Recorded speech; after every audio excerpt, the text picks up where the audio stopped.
Why the moon holds secrets. No one speaks about the forgotten light above us. For as long as humanity has existed, we have looked up at the same silent companion. The moon, ancient, cold, and perfectly still, has guided travelers, inspired myths, and shaped every rhythm of life on Earth. Yet beneath that quiet light lies one of the greatest enigmas in our cosmic history. Because the moon, as we know it, should not exist. Its very presence defies everything we understand about celestial mechanics. Its orbit is almost impossibly precise. Its size, its distance, its timing, all align with a mathematical perfection that challenges coincidence. It is 400 times smaller than the sun, yet 400 times closer, making them appear identical in our sky. A 1 in a billion ratio that allows for perfect solar eclipses. If the moon were just a few miles further away or a few miles closer, that spectacle would vanish forever. And yet it fits, as if carved by intention. Scientists have long accepted the moon as Earth's natural satellite, but even this definition begins to crumble under scrutiny. Its orbit is too circular, its density too inconsistent, its seismic responses, recorded during the Apollo missions, too hollow, too resonant, as if the moon itself were a chambered shell rather than solid stone. In 1969, when the Apollo 12 lunar module struck the surface, instruments recorded vibrations lasting more than an hour. The moon rang like a bell. NASA scientists were baffled. The data did not align with any known planetary behavior. Beneath the romantic glow lies a world that feels deliberately structured. Its crust laced with rare metals like titanium and uranium, its dust electrically charged, its shadows darker than physics predicts. The deeper we look, the more it resists simple classification. The moon is not just different, it is wrongly perfect. But perfection in nature is rare, almost impossible. So we must ask the question that few dare to confront. Was the moon placed there? Ancient cultures did not see the moon as a passive object, they saw it as a being. To the Sumerians, it was Nana, the keeper of time. To the Greeks, Selene, the divine observer. To the ancient Zulu people, the moon was a hollow orb rolled into the sky by two brothers long before humanity appeared. Across every civilization, the moon was never described as a creation of Earth, but as something that arrived. And what if those myths are more than poetic imagination? What if they are fragments of an ancient memory, echoes of a time when Earth was different, when tides were still and nights were darker, before the great light entered orbit? Geological records suggest that Earth's axial tilt, tides, and even the length of our days changed drastically after the moon stabilized above us. It didn't just influence our oceans, it shaped our evolution. Without it, life as we know it might never have emerged. So if the moon was not born from Earth, where did it come from? The leading theory, the giant impact hypothesis, suggests that a planet-sized body named Theia collided with early Earth, ejecting debris that later coalesced into the moon. But there is a problem, an enormous one. The moon's isotopic composition is virtually identical to Earth's outer crust. If it were formed from a mix of Theia and Earth, those signatures would differ. Instead, it appears as if the moon is made of the same material as Earth itself, as though it were carved from it, or crafted for it. These contradictions have driven scientists, philosophers, and dreamers to ask questions that border on the forbidden. Could the moon be a relic of a lost civilization, an ancient construct from before recorded time? Or is it a product of cosmic engineering, placed to sustain life and maintain balance on a planet destined for consciousness? Each theory raises another question. Each question leads us closer to a truth we may not be ready to accept. Because if the moon is not what we think it is, then neither is Earth, and neither are we. The moon reflects light, but it also reflects mystery. Its silence conceals a design too elegant to be random.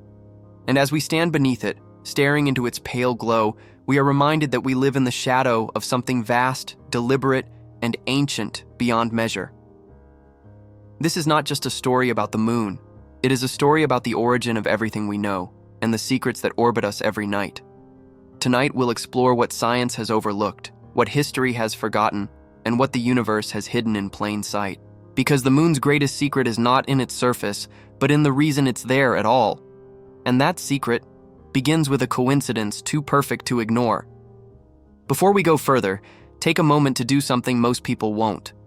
If this story already made you question what you thought you knew, subscribe now, not for algorithms, for awareness.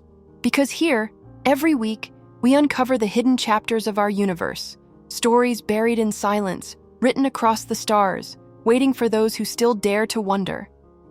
Stay with us. The next revelation begins now. The coincidence too perfect. Every scientific model of the moon begins with one uncomfortable truth. Its geometry doesn't make sense.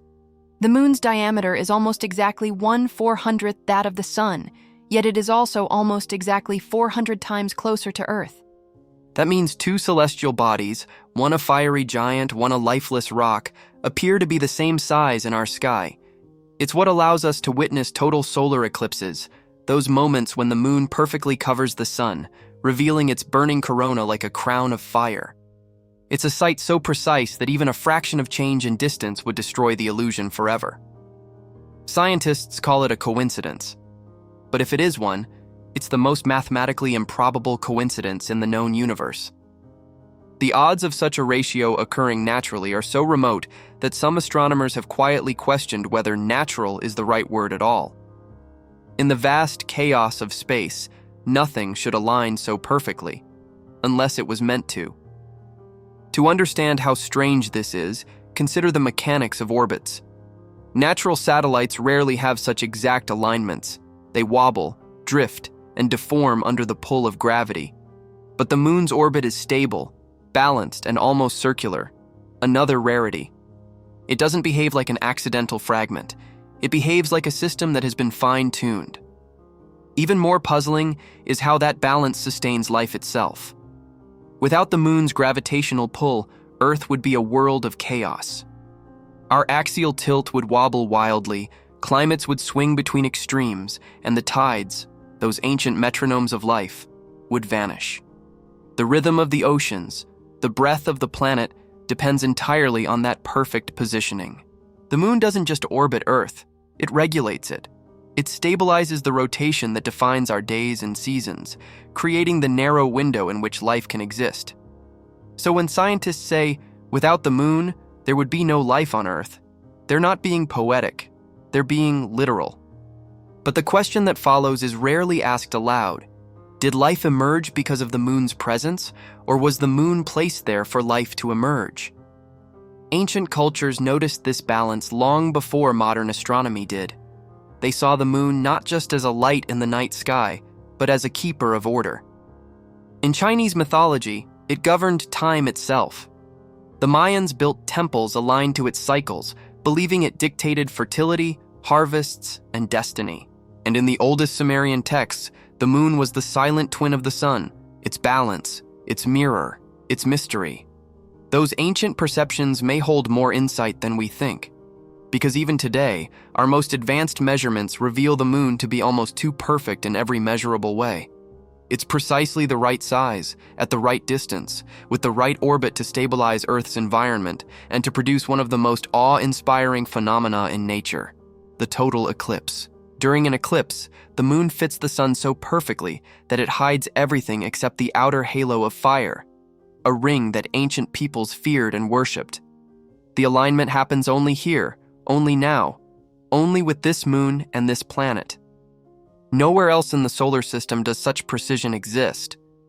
That is why some researchers refer to the moon as a calibration device. It doesn't just orbit, it regulates. It keeps Earth's pulse steady, as though tuned to an invisible design. And that idea opens a door to a theory most scientists refuse to entertain, that the moon's origin and position might not be entirely natural. When we examine the data from lunar missions, it becomes clear that this perfection runs deeper than surface coincidence. The moon's orbit doesn't drift as much as it should. Its gravitational influence is disproportionately strong for its mass. And despite having no magnetic field of its own, it subtly influences Earth's magnetosphere in ways still unexplained. It's as though the moon was built not just to exist, but to interact, to maintain a delicate balance across systems too vast for chance. The deeper we study it, the more its perfection feels engineered. And so, beneath the veneer of science and data, a question begins to echo. Could the moon be more than a satellite? Could it be a mechanism, an ancient construct designed to preserve equilibrium on Earth? In the next chapter, we'll explore what happens when we peel back the accepted story, the theory of a massive collision that supposedly birthed the moon, and discover why the evidence no longer fits. Because if the giant impact never happened, then the moon's existence becomes something far stranger and perhaps far older than anyone imagined. The impact that never happened. For decades, textbooks have taught a single, simple story. Billions of years ago, a rogue planet named Theia slammed into the young Earth. The collision ejected molten debris into orbit, which slowly gathered into the sphere we now call the moon. It's known as the giant impact hypothesis, a theory elegant enough to explain both our planet's tilt and the moon's size. But elegant does not mean accurate, because the more we learn, the less sense this story makes. When Apollo astronauts brought back lunar rocks, scientists expected them to differ chemically from Earth's crust. If the moon were the product of a violent collision between two worlds, its composition should reflect that mix. Instead, it didn't. The samples matched Earth almost perfectly, especially in isotopic ratios of oxygen, silicon, and titanium. In essence, the moon and Earth appear to be made of the same material, as though the moon was carved directly from the Earth itself. That is scientifically improbable, if not impossible, under the impact model. More troubling is the moon's iron core, or lack thereof. A planet-sized collision should have left the moon rich in heavy elements, its core molten from the force of impact. But seismic readings show the opposite. The moon's core is small, strangely light, and behaves in ways no natural satellite should. Even its surface metals are distributed unevenly, clustered in patterns that suggest they were placed, not scattered. To reconcile this, researchers have proposed countless revisions, multiple smaller impacts, vaporized debris disks, even hybrid formation theories. Yet none fully match the physical evidence. Each new model seems like a patch over a deeper hole. The question remains unanswered.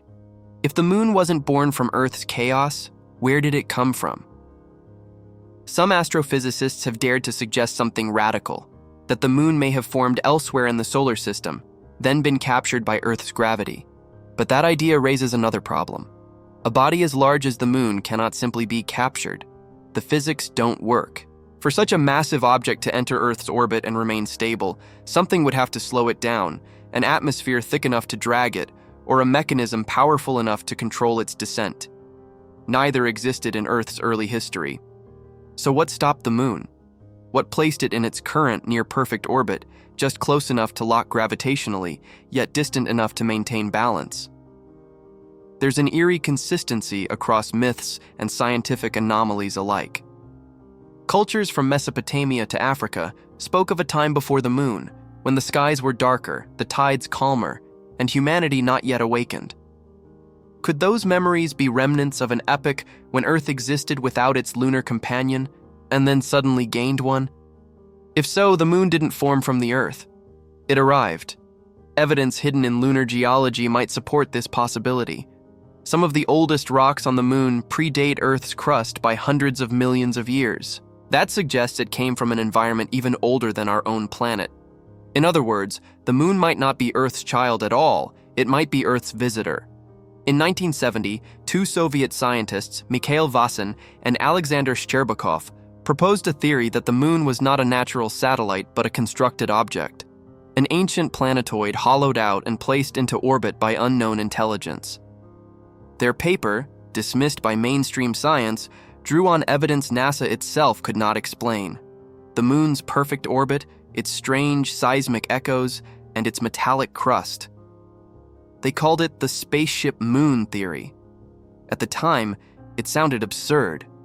Today, with more data and fewer answers, it sounds less impossible. Even NASA's own findings lend quiet support. Some seismic events recorded by Apollo equipment suggest massive internal voids beneath the surface. Others show reverberations consistent with large cavities or structures, behavior more similar to a hollow shell than a solid sphere. When scientists describe the moon ringing like a bell, they're not being poetic. They're describing data that doesn't fit natural formation. This brings us to an uncomfortable but undeniable possibility. The moon's origin might not be explained by collision or capture, but by placement. Not an accident of physics, but a deliberate act of design. If that is true, then the moon's purpose must extend beyond mere orbit. Its influence on tides, light, and planetary balance may not be incidental, but intentional. And that opens a far deeper question. Who or what had the power to move worlds? The next chapter dives into that question, exploring the possibility that the moon's age, structure, and orbit are not only unnatural, but engineered. Because if the moon was placed, then it's not just a celestial body. It's a message. The ancient arrival. There are stories older than writing, older than kings or temples, that speak of a sky without a moon. They come from Africa, Mesopotamia, and the cradle of the Andes. Different peoples, different eras, all remembering the same thing. A time when the nights were darker and the world moved to a slower rhythm. Then something appeared above them, vast and luminous, changing the planet forever. The Zulu of southern Africa tell of two brothers, Wowan and Mpanku, who brought the moon to Earth, rolling it across the heavens like a great hollow sphere. The Greeks hinted at a pre-lunar race that lived before the moon entered orbit. Even the Chibcha of Colombia spoke of an age before there was a moon in the sky. These myths are not isolated. They echo across civilizations that never met, yet shared the same vision of a world suddenly transformed by the arrival of a new light. To most historians, this is coincidence. To some geologists, it's memory. There is physical evidence that supports a sudden shift in Earth's behavior roughly 4 billion years ago. Tides appeared, rotational speed slowed, and the planet's axial tilt stabilized. These changes align perfectly with what would happen if a large body, precisely the size and mass of the moon, entered orbit. It was as though an invisible hand corrected Earth's balance, setting the conditions for life to thrive. Before the moon, Earth would have been a violent world. Its spin was faster, days were shorter, and seasons were unpredictable. The arrival of a massive satellite slowed everything down. The tides began to rise and fall, carrying nutrients across the coasts, creating the first tidal pools, the breeding grounds of complex life. That rhythm may have been the biological heartbeat of evolution itself. Without the moon, the story of life might never have begun. But that rhythm carries a trace of intent. The moon didn't merely influence life, it enabled it. Every living organism on this planet has evolved under its gravitational and luminous cycles. Human fertility, animal migration, even coral reproduction all synchronize with the moon's phases. Ancient farmers followed its light to plant their crops. Mystics marked their rituals by its glow. Our biology and spirituality are bound to it, and yet science insists it was born from chaos. If we entertain the idea that the moon arrived, not formed, its orbit becomes more mysterious. Its circular path, unlike the irregular ellipses of most satellites, suggests deliberate stabilization. A captured body should spin erratically, decaying or escaping within millennia. Yet our moon sits locked in perfect resonance, always showing the same face to Earth, as if assigned to watch. That synchronous rotation is not common. It is maintained by tidal locking, a phenomenon that requires immense time and near-perfect mass distribution. Once again, everything fits too neatly. Consider this. If the moon was captured naturally, it would have left geological scars from its gravitational turbulence. The fossil record should show global quakes, tsunamis, and magnetic reversals across millennia. But it doesn't. Instead, Earth's crust shows a transition far smoother than such an event could allow. It's as if the moon appeared gently, placed, not pulled. The implications are staggering. If the moon's arrival was engineered, by whom and for what purpose? Some researchers have speculated that it could be a relic of an ancient civilization, long erased from cosmic memory. Others imagine it as an artificial station, a construct designed to observe and stabilize emerging worlds. The moon, then, wouldn't just be a satellite, it would be a tool of planetary cultivation. Ancient texts reinforce this symbolism. The Sumerian god Nana, ruler of the moon, was called the measurer of destinies. Egyptian priests believed that the moon governed the cycles of rebirth, linking the heavens to the soul. And in early Gnostic writings, the moon was seen as the gateway, a celestial intermediary between physical life and higher realms of awareness. Modern scientists dismiss these interpretations as myth, yet they mirror the same truth our instruments reveal. The moon regulates, observes, and sustains. It acts not as a passive rock, but as an active participant in the balance of Earth's systems. And perhaps that is the real secret, one written not in myth, but in design. The moon may not be the leftover debris of a random collision. It could be a deliberate addition to a grander architecture, a cosmic mechanism that ensures stability where chaos once reigned. Imagine Earth before the moon's arrival, a restless, uninhabitable sphere.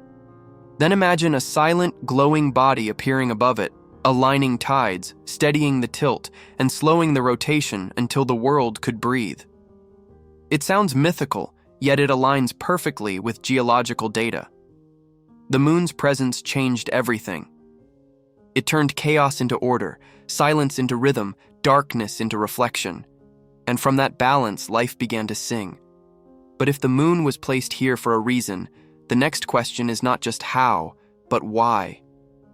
What purpose does it serve now? And what secrets lie hidden within its hollow ancient heart? The ringing satellite. In November 1969, something happened that changed everything scientists thought they knew about the moon. The Apollo 12 mission, after deploying its crew on the surface, intentionally sent its lunar module's ascent stage crashing back down onto the moon to test seismic responses. The result was so unexpected that it rippled through NASA for years. Instruments planted on the surface recorded an echo that lasted for nearly an hour. The moon didn't just shake, it rang. Like a bell, one scientist said. Those 3 words still haunt the history of lunar research. The vibrations did not fade naturally as they should have if the moon were solid. Instead, they resonated, deep, sustained, and harmonious, as if the entire body were a shell amplifying sound within. The seismic waves traveled through it in ways inconsistent with a dense, solid core. NASA's official explanation called it an unusual internal structure. But among the engineers and geophysicists, a quieter theory began to circulate. Perhaps the moon wasn't what it appeared to be. When the experiment was repeated with Apollo 13, the results were even stranger. A spent rocket booster struck the lunar surface with far greater force, and the seismic instruments registered vibrations for over 3 hours. The moon rang again, clearer, louder, longer. It was as though something inside was amplifying the shock, like a metallic shell reverberating under impact. To make sense of this, NASA scientists began analyzing the moon's density, seismic wave speeds, and crust composition. What they found only deepened the mystery. The moon's average density is lower than Earth's, suggesting vast internal cavities or voids. Its core, if it exists, is far smaller than expected, and its mantle contains unusually high concentrations of metals like titanium, chromium, and uranium, elements that don't naturally cluster that way. These metals are industrial in nature, useful for shielding and durability, not for geology. Why would the moon's crust be laced with such materials in such abundance? The data implied a structure far more complex than natural formation could produce. Even its outer dust layer behaves oddly. It is electrostatically charged, repelling itself like fine metal powder exposed to static electricity. These peculiarities gave rise to a hypothesis that bordered on science fiction. The moon might be partially hollow, its outer shell covering a vast interior. The hollow moon idea, long dismissed by mainstream scientists, found unexpected traction among engineers. Not because they believed it was hollow in the literal sense, but because seismic readings kept pointing to density gaps too large to ignore. Something beneath the crust behaves differently, absorbing, amplifying, and reflecting energy in unnatural ways. If the moon were a purely natural body, seismic waves would disperse unevenly, dying out quickly. Instead, they pulse in harmonic patterns, consistent with rigid structural boundaries, almost as if energy is bouncing off inner walls.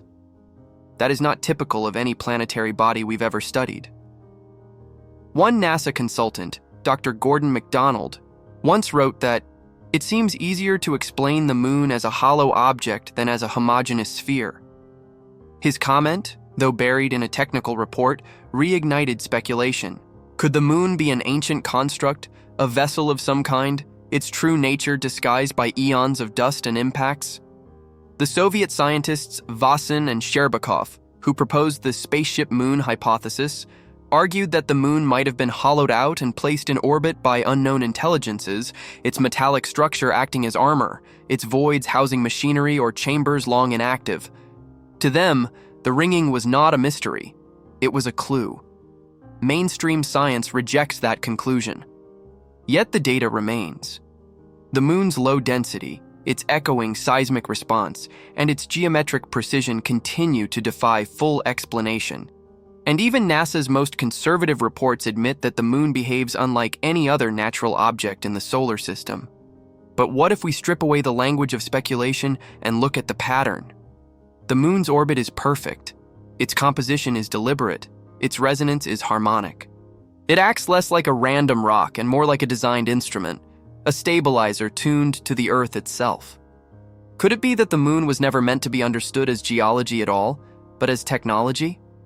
Something built so long ago that its purpose has been forgotten, hidden beneath billions of years of cosmic erosion. Imagine for a moment a structure orbiting silently for eons. Its shell scarred by meteor strikes, its systems dormant, its presence so ancient that it has become indistinguishable from nature itself. It does not need to move or signal. Its existence is the signal. Its presence alone maintains balance on the planet below. Perhaps when Apollo struck it, we heard more than an echo. We heard the faint vibration of an artifact awakening from its slumber. The moon has always been a mirror, but it might also be a resonator, an ancient device tuned to the frequencies of the Earth. And if that is true, then its silence is not absence, it's intention. In the next chapter, we turn toward the side no human eye can see directly from Earth, the hidden face that never reveals itself. Because if the moon is indeed more than stone, its secrets may not lie in what we've studied, but in what has been kept forever out of view. The forbidden side. For all of human history, we have only seen one face of the moon. The other, the far side, has remained hidden, forever turned away, locked in darkness. It was not until 1959, when the Soviet probe Luna 3 transmitted the first blurry images, that humanity finally saw what had been concealed since time began. The discovery was unsettling. The far side looked nothing like the world we knew. Gone were the smooth plains and seas of basalt that marked the face visible from Earth. In their place stretched a jagged, mountainous terrain, scarred and battered beyond recognition. Craters overlapped like ancient wounds, and the crust there was thicker, twice as dense as the near side. The contrast was so stark that scientists struggled to explain how two halves of the same body could be so fundamentally different. This imbalance has never been fully understood. The near side, the one we see, is unusually thin and covered in vast dark plains known as maria, formed by ancient lava flows. The far side, by contrast, is heavily cratered, cold, and metallic. Its crust holds higher concentrations of rare minerals, like thorium and uranium, elements that emit radiation. The moon, it seems, has a hidden face rich in energy and heavy metals, materials more common in engineered environments than in nature. Even its gravitational center doesn't match its geometric center. The moon's mass is shifted slightly toward Earth, keeping its far side locked away forever. That offset is what ensures we never see it, a perfect synchronization that feels less like coincidence and more like control. In orbital mechanics, such alignment is statistically improbable for an object of that size unless it was stabilized intentionally, or has been in that position for an impossibly long time. Why then does the moon insist on hiding its far side? When the Apollo missions mapped the near hemisphere, NASA found massive gravitational anomalies called mascons, dense regions buried beneath the Maria. They distort the moon's gravity field in precise, localized patterns. On Earth, similar anomalies appear around subterranean metal structures or impact craters filled with dense material. But on the moon, these mascons are positioned too symmetrically, as if arranged in a network. When spacecraft pass over them, their trajectories shift by measurable degrees. It's as if the moon's gravity itself has been engineered. The far side presents a different mystery. High-resolution imagery from recent lunar orbiters shows geometric formations that defy erosion or impact logic, rectilinear ridges, hexagonal craters, and depressions arranged in unnatural patterns. Some appear to form alignments, almost like corridors or grid lines, visible only when viewed from orbit. They are dismissed as coincidence, but coincidence alone cannot explain the precision. For decades, astronomers have also observed transient lunar phenomena, brief flashes of light or color that appear on the moon's surface, often near the terminator line separating night from day. These luminous events are unpredictable, occurring most often on the far side's edges.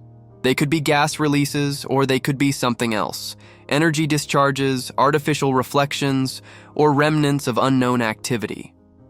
There's a silence about the far side that feels deliberate. The Apollo missions, all 6 of them, landed only on the near face. When questioned, NASA officials cited safety and communication constraints. But technology existed even then to relay signals. The truth is simpler and stranger. The far side was never chosen. It remained untouched. Even now, only robotic probes have ventured there. No human has ever stood upon that hidden ground. In 2019, China's Chang'e 4 mission became the first to land on the far side. Its instruments recorded anomalies that remain classified, though public data reveals unusual radio emissions coming from beneath the surface. Scientists proposed they were echoes of ancient impacts, but the frequencies were too organized, too regular. It was as if something beneath the crust was pulsing. If the moon's far side is a vault, perhaps what it guards is not geological but intentional, a memory, a machine, or a message. The dense crust, the metallic layering, the strange magnetic fields, they could all be part of a shield, designed to conceal or protect whatever lies within. The question is, protect from whom? The ancients might have answered that easily. To them, the moon was both guardian and gatekeeper, a threshold between the mortal and the divine. Modern physics might frame it differently. The moon could be an interface, a mediator that stabilizes Earth not only physically, but energetically. Its far side, then, would be the mechanism's heart, the control center of a system we are only beginning to notice. When we look up at the moon, we see comfort and familiarity. But if we could see its hidden face with our own eyes, perhaps we would feel something else, an ancient recognition, the uneasy realization that it is not simply watching over us, but watching for something. The far side of the moon is not merely hidden by chance, it is hidden by design.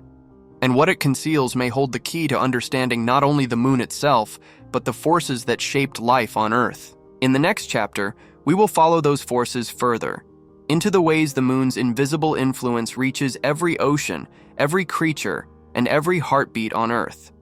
Because to understand what the moon is, we must first understand what it does. The hidden frequency. Every night, whether we realize it or not, the moon orchestrates the rhythm of our world. Its pull moves entire oceans, its light guides migrations, and its cycles whisper into the biology of every living creature. It is both clock and conductor, an invisible force that shapes life's most intimate patterns. What makes this influence so strange is not just its reach, but its precision. The moon doesn't merely affect Earth, it tunes it. Consider the tides. Twice each day, the oceans rise and fall in perfect synchronization with the moon's orbit. That gravitational tug doesn't stop at the waterline. It extends through the planet's crust, bending the very ground beneath our feet by centimeters. Even the atmosphere swells and contracts with lunar rhythm. The entire Earth breathes to its silent metronome, and life breathes with it. Marine organisms time their reproduction to the lunar cycle. Corals release their eggs during the full moon, synchronizing across miles of ocean as if obeying an unseen signal. Birds migrate by its phases. Nocturnal predators hunt more when it shines bright. Prey retreats deeper into shadow. Even human physiology, the release of hormones, sleep cycles, fertility, mood, echoes the same 29.5-day pattern. The moon's frequency runs through everything alive, as though our planet's biosphere were wired to its pulse. But the question few ask is how? How can a distant rock exert such orchestrated control over systems as varied as tides, hormones, and behavior? Gravity alone cannot explain the synchronicity. The moon's pull is strong, but not intelligent.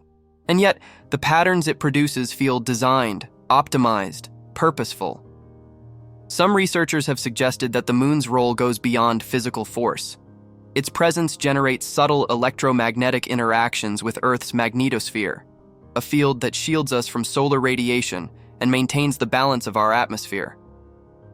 When the moon passes through certain regions of this field, it amplifies or dampens specific frequencies, affecting the electrical environment of the planet. These shifts correlate with measurable changes in human brainwave patterns, animal behavior, and even atmospheric ionization. The Earth and Moon form a kind of harmonic pair, exchanging energy through both gravity and magnetism.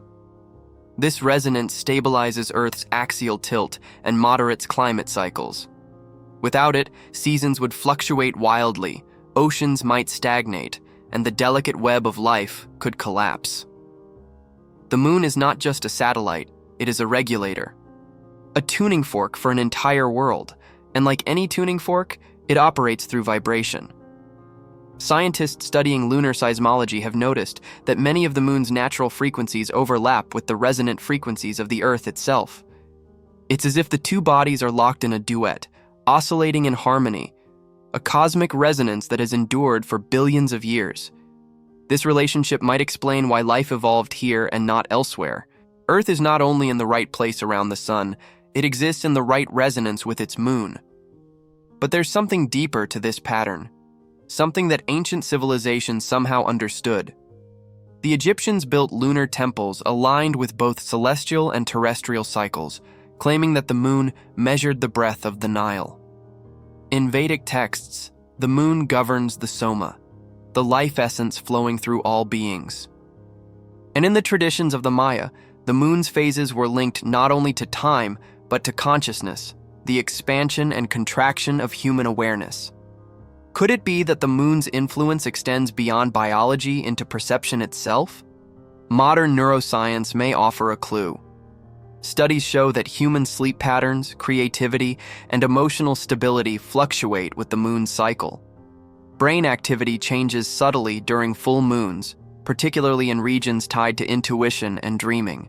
Even plants, isolated from light and temperature variation, respond to lunar phases, adjusting their growth rhythm in ways no scientist fully understands. There is a frequency, an invisible signal, that all living systems seem to hear. If this is true, then the moon is not a passive companion, but a transmitter, broadcasting a constant, subtle frequency that synchronizes an entire planet. Whether that signal is purely natural or something engineered into the lunar body itself remains unknown. But if one were to design a world capable of sustaining complex life, such a mechanism would be essential, a self-regulating system that keeps planetary vibration aligned. Some esoteric thinkers call this the lunar code, a hidden program encoded in the dance between Earth and its moon. The gravitational, magnetic, and energetic harmonics act as an interface, binding matter and life into coherence. Perhaps the ancients intuited this truth through myth, while modern science measures it through numbers. Either way, the result is the same. Everything that lives on this planet moves to the moon's unseen rhythm. And if the moon is broadcasting a frequency, then what is it saying? Is it merely keeping balance or maintaining control? There's a line between harmony and influence, between design and domination. What if this frequency is not just a stabilizer, but a signal of surveillance, an ancient system still running, still measuring, still resonating after billions of years? If that sounds impossible, remember, we have already discovered that the moon's orbit, structure, and density make no geological sense. Adding one more layer of mystery changes nothing. it only completes the pattern. The moon does not just reflect sunlight, it reflects the pulse of creation itself, and that pulse reaches us every second, shaping tides, bodies, and minds alike. In the next chapter, we'll explore an idea few have dared to consider, that the moon is not just a companion of Earth, but its archive. A silent record of everything that has ever happened here, etched into its surface, storing the history of the solar system in ways we are only beginning to decipher. The celestial archive. The moon has no wind, no rain, no erosion. Every footprint, every impact, every trace upon its surface remains frozen in time. It is not merely a satellite, it is a vault, a cosmic archive preserving billions of years of history, untouched and uncorrupted. Where Earth renews itself through storms and tectonic shifts, the moon remembers. It has seen every solar flare, every asteroid strike, every flicker of cosmic radiation that has ever brushed against our world. Scientists call it a record keeper. Its surface layers, meters upon meters of compressed dust and rock, contain the geological and chemical history of the solar system. Trapped within that regolith are particles from ancient supernovae, fragments of meteorites older than the sun, and microscopic fossils of solar wind. The moon, in a very real sense, is a cosmic library written in dust. But what if its purpose as a recorder extends beyond geology? Consider this. The moon's crust contains a curious pattern of crater distribution, as though impacts follow deliberate alignments rather than random scattering. Some craters overlap in geometric precision, forming lines and arcs that map directly to known constellations. Lunar cartographers have long noted these alignments, but dismissed them as coincidence. Yet when computer models simulate random impacts, the odds of replicating such symmetry fall to near zero. The pattern seems coded, like the memory of a celestial event transcribed into stone. Even its orientation toward Earth is suspiciously perfect for observation. From its locked position, the moon views every part of the planet over time, its gravitational presence recording our oceanic rhythms and atmospheric fluctuations with exact fidelity. Could it be that the moon functions as more than a natural witness? That it acts as an instrument designed to store data, an ancient archive of everything that happens on Earth? This is not a new idea. In 2001, a group of planetary scientists proposed that the moon might preserve biological and technological traces of early Earth, microfossils and atomic residues ejected by asteroid impacts billions of years ago. They called it the lunar time capsule. Since then, new studies have supported the idea that fragments of Earth's ancient crust, even DNA precursors, could still lie buried beneath the moon's surface. The implications are staggering. The moon may not just record our planet's past, it may hold the story of life's origin itself. But beyond science lies a deeper question. Is this archival quality accidental or deliberate? To ancient people, the moon was more than a witness. It was an eye. The Egyptians called it the Eye of Horus, ever watching, never sleeping. The Chinese saw it as the mirror of heaven, reflecting the deeds of humankind back to the gods. The Mayans believed it absorbed the memories of the Earth each night, transmitting them to the stars. What if these myths were not mere poetry, but echoes of a truth we've forgotten?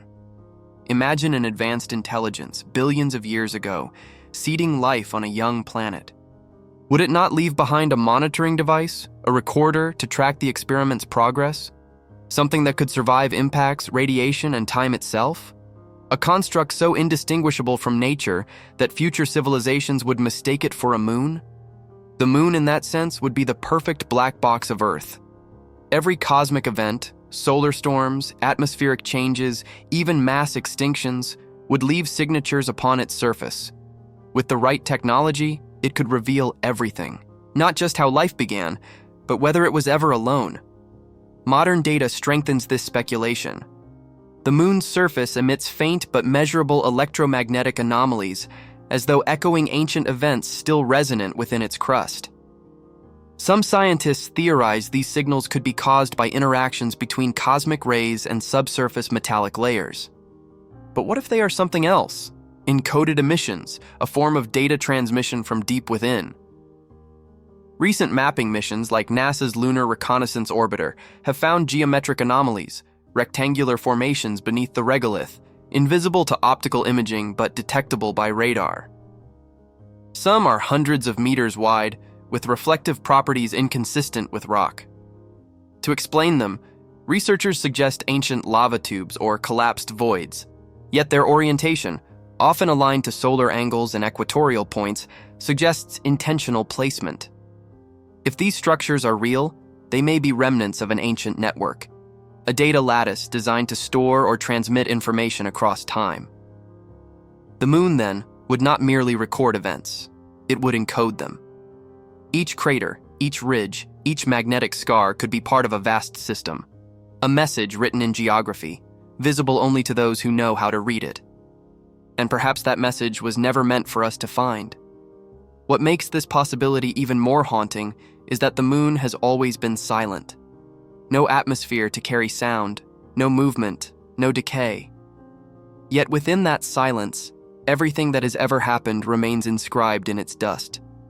It is both the past and the present, the dead memory of creation still orbiting the living Earth.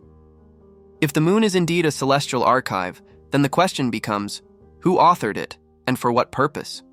Are we the observers or the observed? Is it a passive record of cosmic history or an ongoing recording of us? Every telescope pointed at the moon is, perhaps unknowingly, looking into a mirror that remembers. And somewhere in its reflection, there might be a truth humanity was never meant to see. In the next chapter, we will leave behind the scientific and step into the human, how this celestial presence has shaped not only our planet but our minds, our myths, and our collective consciousness. Because the moon may not just archive our world, it may shape the very way we dream. The human connection. From the beginning, the moon has been the mirror of the human soul. It has no light of its own, yet it illuminates everything it touches.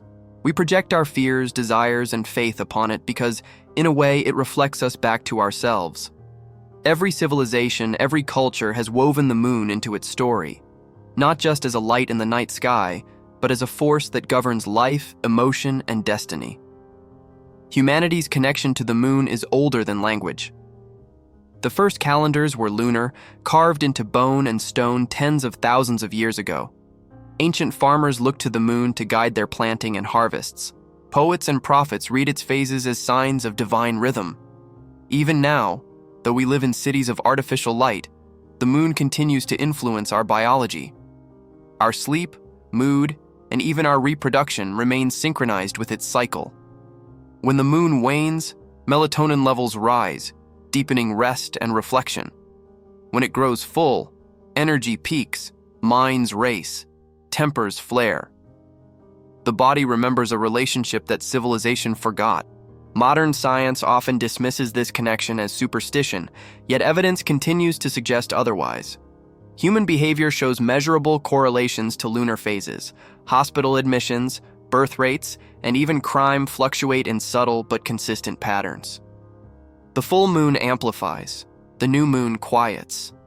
Something in our physiology, or perhaps our consciousness itself, still listens to its frequency. We are not separate from the moon. We are participants in its rhythm. Across cultures, the moon has symbolized the hidden and the cyclical, the unseen half of reality. To the Greeks, it was Selene, the embodiment of emotion and intuition. To the Egyptians, it was Thoth, the scribe of the gods, measuring truth and time. The Hindus saw Chandra as the mind itself, reflective, changeable, bound to the cycles of thought and illusion. In every tradition, the moon was the bridge between matter and meaning, a constant reminder that what we see is only half of what exists. Perhaps that is why the moon evokes such unease when we stare at it for too long. It feels familiar, yet alien, comforting, yet watchful. It embodies contradiction, light and darkness, motion and stillness, nearness and distance. It reminds us of the balance within ourselves, the duality of logic and intuition, body and spirit, creation and decay. There is another layer to this connection, one we rarely consider. For all our technological progress, humans remain emotionally and spiritually tethered to the lunar cycle. Artists create during the full moon more often than by chance. Writers, mystics, and philosophers have long reported bursts of inspiration during its brightest phase. It's as if the moon magnifies the subconscious, drawing ideas, memories, and emotions from the depths of the human mind. In psychological terms, Carl Jung called the moon a symbol of the anima, the reflective feminine principle of the psyche, the part that feels rather than knows. He described it as a mirror of the collective unconscious, the shared dream that binds humanity together. When we look at the moon, we are not just observing a rock in space. We are confronting the vast interior landscape of human experience, the part of us that remembers where we came from and wonders what we are becoming. Some ancient traditions go further. In Gnostic and Hermetic thought, the moon was believed to be the vessel through which souls passed on their journey between lives. It absorbed the essence of human experience, filtering it like light through a prism, then sending it back to Earth as intuition and inspiration. To them, the moon was not just a body, it was a consciousness, a reflective mind orbiting the Earth, feeding us dreams. And perhaps that isn't just mythology. The moon does more than reflect sunlight. It reflects radio waves, magnetic fields, and even the subtle resonance of Earth's atmosphere. Could it be that our thoughts, our collective emotions, echo faintly within that resonance? Could the moon be, in some strange and ancient way, a vessel for consciousness itself? An amplifier of awareness on a planetary scale? Science may never prove such an idea, but the evidence of influence is undeniable. The moon shapes not only our tides but our temperaments, not only our orbits but our obsessions. It has inspired more art, faith, and madness than any other object in the sky. It is the oldest symbol of reflection, of the truth that everything we project outward eventually returns to us. When humanity first stepped onto the lunar surface, some astronauts described an overwhelming sense of familiarity, as if they were returning rather than arriving. Buzz Aldrin called it magnificent desolation. Others felt silence so deep it seemed alive. Perhaps standing upon that surface, they were not just exploring another world, they were walking across the memory of their own origins. The moon is, and has always been, the bridge between the cosmic and the human. It binds the external universe to our inner one, making both part of the same mysterious continuum. It reflects not only sunlight, but awareness. Not only the earth, but the mind that contemplates it. And so, the deeper question emerges. If the moon influences our evolution, our consciousness, and even our dreams, what happens if that connection is not accidental? What if we are meant to be in dialogue with it, creations of the same design, following an unseen pattern written long before humanity appeared? In the next chapter, we'll reach the heart of that question. We'll step beyond biology and myth to ask whether the moon itself might be part of a greater system, a cosmic mechanism designed to balance, record, and perhaps even awaken life across the universe.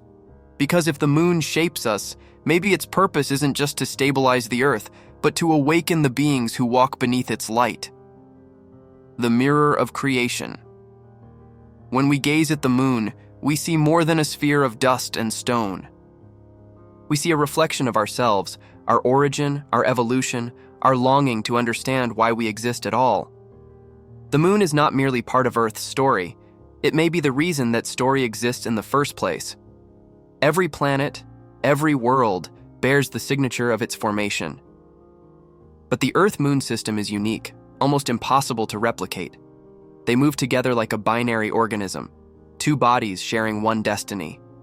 Earth gives the moon its light, and in return, the moon gives Earth its balance. Remove one, and the other collapses into chaos. It's as if the two were designed to function as a single self-correcting mechanism. Some scientists call this the symbiotic hypothesis. They argue that the moon's role in stabilizing Earth's axial tilt, moderating its rotation, and controlling ocean tides created the environmental stability necessary for complex life. Without the moon, there might be no seasons, no consistent climate, and perhaps no consciousness. But what if that interdependence was not an accident of physics, but the result of intentional design? To many, this sounds impossible, until you realize how many things had to align perfectly for Earth to become what it is.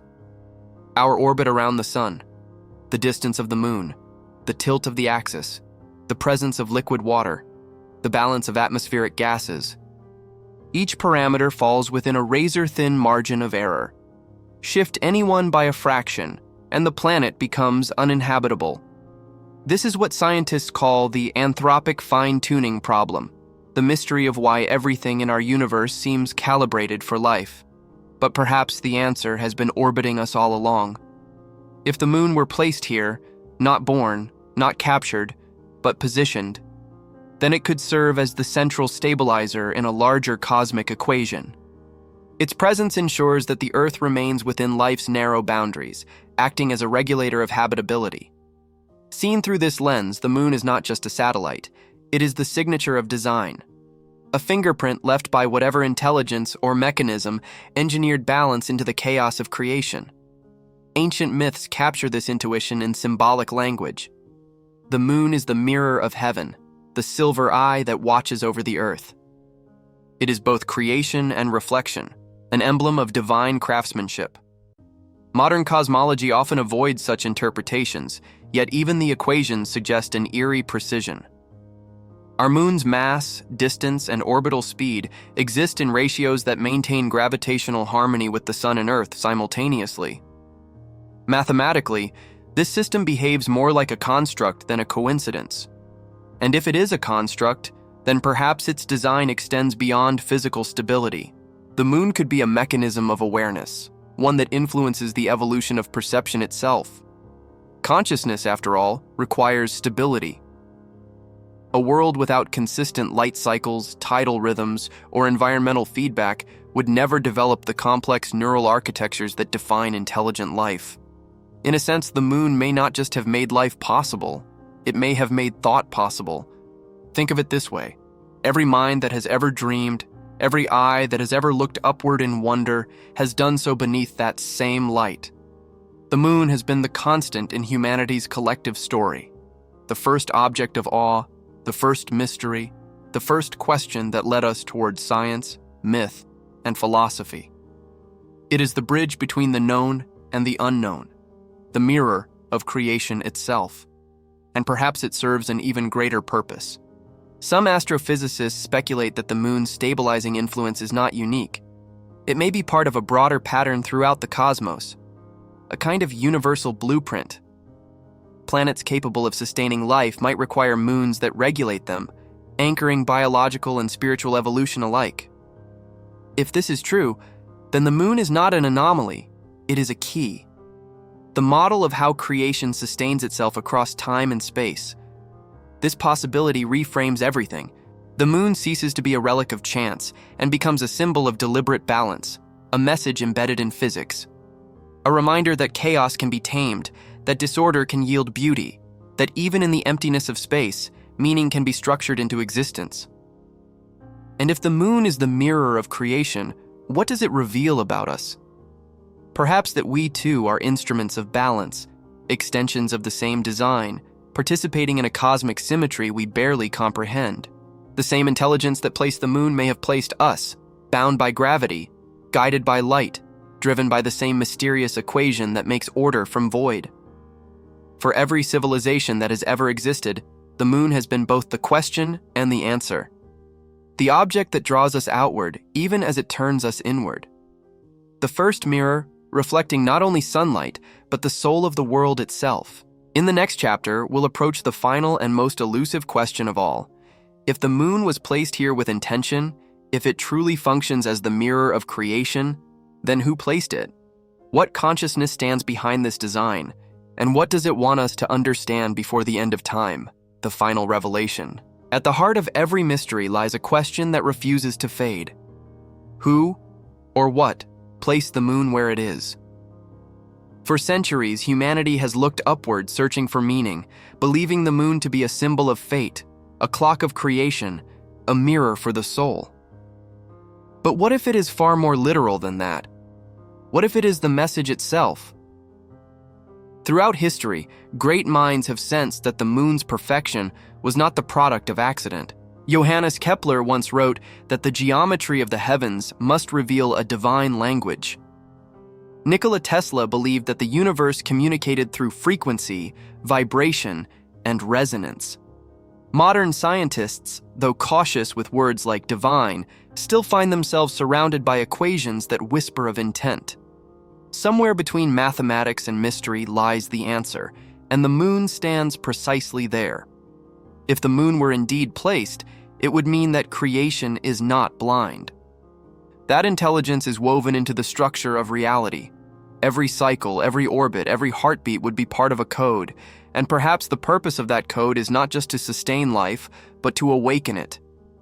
Consider how the moon has guided human consciousness. It dictated the first calendars, inspired the first myths, and gave rise to the first questions that led to science. It taught early humanity to measure time, to look upward, to wonder. Every era of discovery began by looking at that same light. Maybe that was the intention all along, to draw our eyes toward the heavens until we learn to see beyond them. There are moments in history when the moon has seemed to speak directly to us.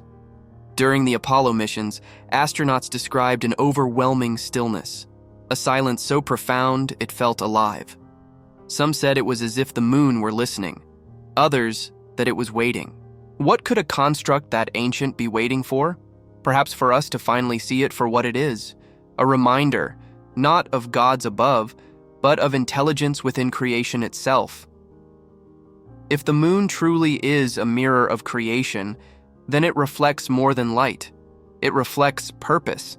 It embodies the possibility that everything in the universe, every star, every atom, every mind, is part of an unfolding design. Not one dictated by chance, but one guided by consciousness. A consciousness that might not reside beyond the universe, but through it, expressing itself in matter, energy, and form. Maybe the moon was never meant to hide the truth, but to reveal it slowly, patiently, over the course of civilization's growth. To test whether we could move beyond worship and superstition toward understanding. To see if we could decode the language written in its orbit and recognize the reflection it holds. And so, after billions of years, perhaps the final revelation is not that the moon is artificial or natural or divine, but that those distinctions no longer matter.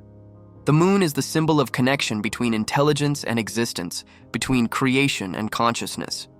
It shows us that design and discovery are two sides of the same mystery, that life and the cosmos are not separate, but collaborative. When you stand beneath the moon and feel that quiet pull in your chest, that is not imagination. It is resonance. The same force that guides the tides guides thought. The same gravity that shapes the oceans shapes awareness. And in that realization, the separation between observer and universe disappears. Finally, when we ask why the moon holds secrets no one speaks about, the answer may be that the greatest secret is not hidden in the moon. It is hidden in us. The capacity to recognize meaning, to feel awe, to question existence itself, that is the code. The moon is simply the reminder. So tonight, when you look up and see that ancient light suspended above the dark earth, remember this. You are part of the same design, the same rhythm, the same story. The moon has always been watching, not as an eye of judgment, but as a mirror of truth, reflecting back the mystery that gave birth to both of you. And somewhere, beyond the silence, beyond the reach of our instruments, the universe continues to write. If this journey changed how you see the night sky, don't let it end here. Subscribe, share, and stay with us. Because there are more stories waiting, hidden in the light of the stars and in the shadows of the worlds that circle them. The universe is speaking. We only have to keep listening. When all theories fall silent, when science and myth blur into one vast question, what remains is the same light that has always been there. The moon. Constant. Watching. Unchanged by our beliefs, yet forever shaping them. It has seen continents form and crumble, oceans rise and retreat, civilizations awaken and vanish. It has reflected the glow of every fire lit by humankind, from the first spark in a cave to the engines that carried us into the stars. It is the witness of everything, yet it speaks through silence, a silence that humbles even the most advanced mind. Perhaps that is the final truth. The moon holds its secrets not because they are hidden, but because they are reflected in us. Every time we question its origin, we are really questioning our own. Every time we wonder if it was placed there for a purpose, we are acknowledging that life itself feels too deliberate to be random. The moon is both question and answer. It shows us that mystery is not the absence of understanding. It is the space where understanding begins. Its light is not revelation, but invitation. It asks us to look up, not to find certainty, but to remember wonder. For in the end, it may not matter whether the moon is a construct, a relic, or a natural satellite. What matters is that it exists exactly where it must, doing exactly what it must, balancing a world, inspiring a species, anchoring a dream. So when you stand beneath it tonight, feel its pull. It is the same force that moves the tides, the same rhythm that shaped your heartbeat before you were born. It is not outside of you, it is you in another form. Finally, understand this. The moon does not illuminate the night to be admired. It does so to remind us that even in darkness there is design. Even in silence there is meaning. And perhaps that is the greatest secret no one speaks about. Stay curious. Stay awake. The universe is still writing, and we are part of its script.